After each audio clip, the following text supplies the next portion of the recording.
मुलायम कुछ कहते तो मोदी के लिए वो ऑर्डर की तरह होता और जरूर पूरा होता। ना तो योगी ना अमित शाह बड़े बड़े दिग्गज क्यों नहीं टाल पाते थे मुलायम की बात। अमित शाह ने हर विरोधी के खिलाफ एक एक सियासी दाव चले, लेकिन कभी सोचा कि मुलायम के खिलाफ ना कभी कोई जांच ना आज, आखिर क्यों ये सब नहीं हुआ। मुलायम ने दिग्विजय जैसे नेताओं की हालत कर दी थी खराब। बेनी प्रसाद वर्मा भी सजदा करते थे। मुलायम को देखकर बड़े बड़े नेताओं की हवा हो जाती थी टाइट। हजारों साल नरगिस अपनी बेनूरी पर रोती है, बड़ी मुश्किल से होता है चमन में दीदावर पैदा। ऐसे थे मुलायम। ऐसे ही नहीं कहा जाता जिसका जलवा कायम है उसका नाम मुलायम है। धरती पुत्र मुलायम ऐसे ही धरती पुत्र नहीं बन गए। उनके विनम्र अंदाज में ही उनका कड़क तेवर दिखता था। आज सिर्फ तस्वीरों के जरिए मुलायम का कद क्या था आपको पता चल जाएगा। आप पहले ये तस्वीर देखिए। इस तस्वीर में पीएम मोदी हैं, साथ में खड़े हैं मुलायम सिंह यादव। मुलायम के कहने पर मोदी ने लालू प्रसाद यादव से हाथ मिलाया। लालू कुछ कहते हैं और मोदी हंसने लगते हैं। मोदी और लालू की कभी नहीं बनती, लेकिन अगर मोदी और मुलायम मिल जाए तो फिर लालू यादव से बनती है। मोदी और मुलायम वैसे भी मिलते थे तो हाथ मिलाना और प्रणाम पाती जरूर होता था। ऐसा कहा जाता है कि मोदी की नजर में मुलायम का कद इसलिए भी बड़ा था कि नेताजी आजीवन किसी भी करप्शन या लूट को बढ़ावा देने में शामिल नहीं रहे, बल्कि अपने नेताओं को समझाते रहे। ये तस्वीर मुलायम सिंह यादव के पोते की शादी की है। अगर मुलायम सिंह यादव और नरेंद्र मोदी कभी आमने सामने आ जाए तो दोनों रुककर एक दूसरे का हाल चाल पूछते थे, बात करते थे, लेकिन ऐसा कभी भी लालू प्रसाद यादव के साथ नहीं हुआ। एक कहानी और है राज बब्बर की। राज बब्बर पर ग्लैमर का भूत सवार था और नए नए राजनीति में आए थे। राज बब्बर एक वक्त समाजवादी पार्टी में हुआ करते थे। उस वक्त अमर सिंह की समाजवादी पार्टी में तूती बोलती थी, लेकिन फिल्मों वाले ग्लैमर की वजह से राज बब्बर खुद को बड़ा समझते थे। अमर सिंह के बढ़ते कद को देखकर राज बब्बर ने समाजवादी पार्टी से रिश्ता तोड़ लिया और कांग्रेस में शामिल हो गए। कांग्रेस ने राज बब्बर पर भरोसा करते हुए फिरोजाबाद लोकसभा चुनाव में उम्मीदवार बना दिया। राज बब्बर ने फिरोजाबाद लोकसभा उपचुनाव में डिम्पल यादव को हरा दिया। डिम्पल यादव को हराना इसलिए भी राज बब्बर के लिए बड़ी उपलब्धि थी क्योंकि वो नेताजी की बहू थी। लेकिन इस जीत के बाद भी राज बब्बर नेताजी मुलायम सिंह के आगे सिर झुका बैठे और बोले, चुनाव तो मैं जीत गया लेकिन आजीवन नेताजी ही मेरे नेता हैं। हालांकि तब कांग्रेस को ये बात अच्छी नहीं लगी थी। मुलायम सिंह यादव से बेनी प्रसाद वर्मा जैसे दिग्गज नेताओं की हालत भी खराब हो जाती थी। भले ही बेनी प्रसाद वर्मा अब इस दुनिया में नहीं रहे, लेकिन कभी वो मुलायम के अच्छे करीबियों में गिने जाते थे। कई बार मुलायम की वजह से केंद्र में मंत्री बने। एक बार का वाकया है, बेनी प्रसाद वर्मा 2009 में मनमोहन सरकार में मंत्री थे। उस वक्त मुलायम से अलग हो गए थे। कांग्रेस में उन्हें हाथों हाथ लिया जा रहा था।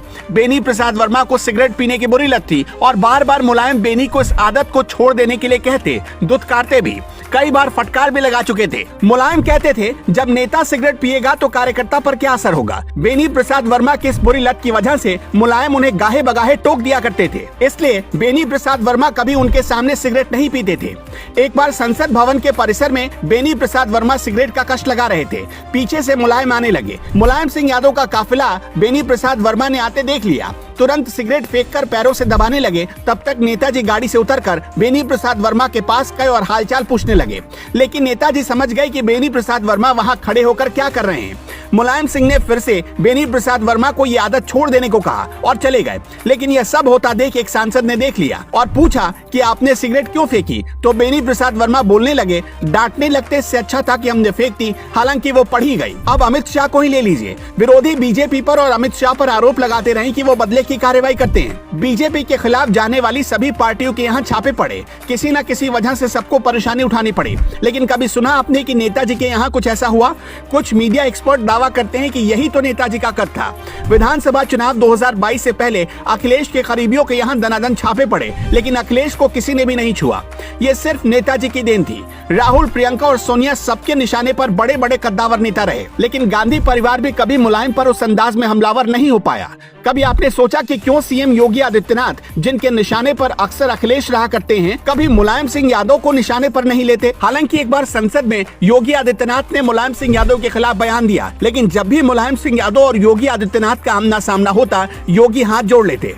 एक कहानी है रामजी लाल सुमन के बारे में। रामजी लाल सुमन को गुटखा खाने का शौक था। दिन भर मुंह में गुटखा दबाए रखते थे, लेकिन संसद में जब नेताजी को आते देखते तो सरपट बाथरूम की तरफ दौड़ पड़ते और वहां मुंह साफ करके ही बाहर आते। एक किस्सा कुंवर रेवती रमन सिंह से जुड़ा हुआ है। साल 2022 के विधानसभा चुनाव में रेवती रमन सिंह अपने बेटे उज्जवल रमन को करछना सीट से उतारना चाहते थे। उन्होंने उतार भी दिया और बगल की सीट मेजा से उसी वक्त जिद करके मुलायम से उम्मीदवार बदलवा दिया। मुलायम सिंह यादव ने उस वक्त कहा कि उज्जवल का चुनाव गड़बड़ हो जाएगा, पर रेवती रमन सिंह नहीं माने। नतीजा वही हुआ। मुलायम दूर की देखते थे और दूर की सोचते थे। मुलायम ने रेवती रमन सिंह से जो कहा था उज्जवल के साथ वही हुआ। उज्जवल चुनाव हार गए। हालांकि बाद में मुलायम सिंह यादव ने उज्जवल को एमएलसी बनवा दिया और कैबिनेट मंत्री भी।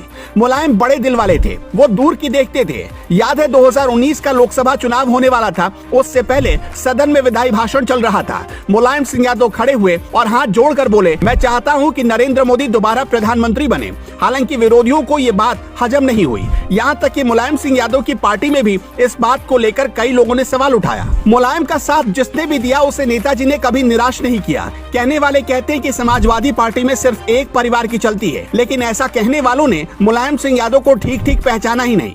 मुलायम ने उनकी पार्टी के ईश दत्त यादव, मोहन सिंह और ब्रजभूषण तिवारी जैसे लोग जब राज्यसभा में थे और दिवंगत हो गए तो उनके बेटे और बेटियों को राज्यसभा भेजा। जैसे कि ईश दत्त यादव के बेटे, मोहन सिंह की बेटी और ब्रजभूषण तिवारी के बेटे को राज्यसभा सांसद बना दिया।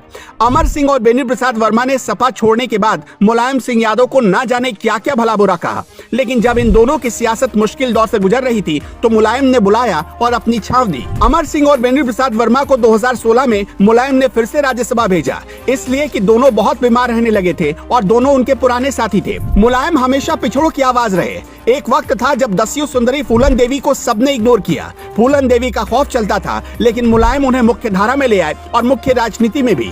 मुलायम सिंह यादव ही वो नेता थे जिन्होंने फूलन देवी को सहारा दिया और सांसद बना दिया, और जब उनकी हत्या हुई तो खुद फूलन देवी को कंधा देने के लिए उनके गाँव पहुँच गए। हालांकि लड़कों से गलती हो जाती है। कार सेवकों पर फायरिंग जैसी घटनाओं ने मुलायम की छवि को नुकसान पहुंचाया, लेकिन हर इंसान में कुछ अच्छाइयां भी होती है। मुलायम की अच्छाइयां उनके इस हल्केपन पर हमेशा भारी थी और भारी रहेंगी। तन से समरशूर और मन से मुलायम होना इतना आसान नहीं होता। मुलायम सिंह के बारे में आपके पास कौन सी ऐसी कहानी है, हमें जरूर बताइएगा।